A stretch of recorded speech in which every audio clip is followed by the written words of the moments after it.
नमस्ते। जिसके हम मामा हैं, सुनने में तो एक रिश्ते की बात लगती है ना? पर ये सिर्फ एक कहानी का नाम नहीं है, ये हमारे लोकतंत्र पर किया गया एक बहुत ही तीखा कटाक्ष है। आज हम बात करेंगे हिंदी के महान लेखक शरद जोशी की इसी कमाल की कहानी की और इसकी परतों को एक एक करके खोलेंगे। तो कहानी हमें ले चलती है बनारस के स्टेशन पर। सोचिए, स्टेशन की वो भीड़ भाड़, वो चहल पहल, और उसी बीच एक सज्जन ट्रेन से उतरते हैं।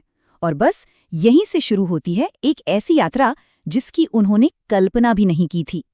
वो अभी स्टेशन पर उतरे ही होते हैं कि अचानक एक लड़का दौड़ता हुआ आता है और सीधा उनके पैर छू लेता है और उन्हें क्या कहकर बुलाता है? मामा जी। अब सोचिए, एक ही पल में अपनापन भी है और एक रहस्य भी कि आखिर ये लड़का है कौन। और मजे की बात यह है कि वो सज्जन जिन्हें मामा जी कहा गया, वो उस लड़के को पहचान ही नहीं पाते। लड़का अपना नाम बताता है, मन्ना, और कहता है, अरे मामा जी, इतने साल हो गए, शायद आप भूल गए होंगे। फिर वो उन्हें बनारस घुमाने की पेशकश करता है और हमारे मामा जी भाई किसी अपने के मिलने की खुशी में हाँ कर देते हैं। तो बस निकल पड़ते हैं मामा जी अपने भांजे मन्ना के साथ शहर घूमने। बनारस की गलियां हैं, एक मंदिर से दूसरे मंदिर जा रहे हैं। पहली नजर में तो सब कुछ बड़ा सीधा साधा लगता है, जैसे कोई खोया हुआ रिश्तेदार मिल गया हो और अब साथ में घूम फिर रहे हैं। और घूमते फिरते ये दोनों पहुंच जाते हैं गंगा के पावन घाट पर।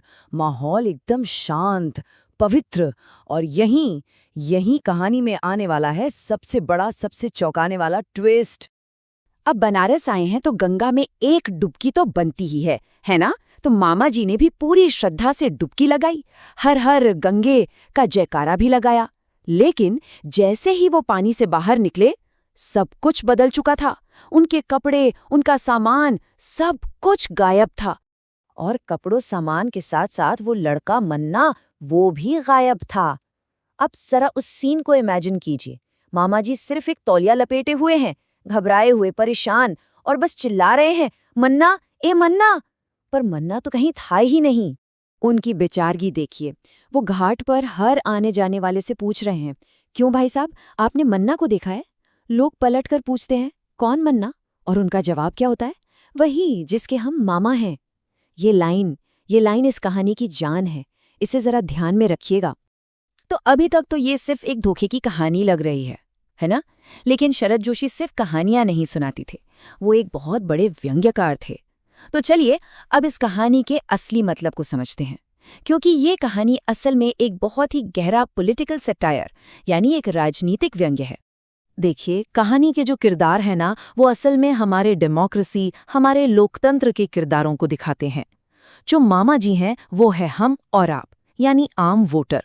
वो लड़का मन्ना, वो है चुनावी उम्मीदवार जो बड़े बड़े वादे करता है।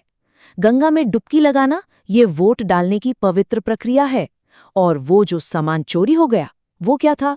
वो था हमारा कीमती वोट। शरद जोशी इसी कनेक्शन को अपनी जबरदस्त लिखाई से सामने लाते हैं।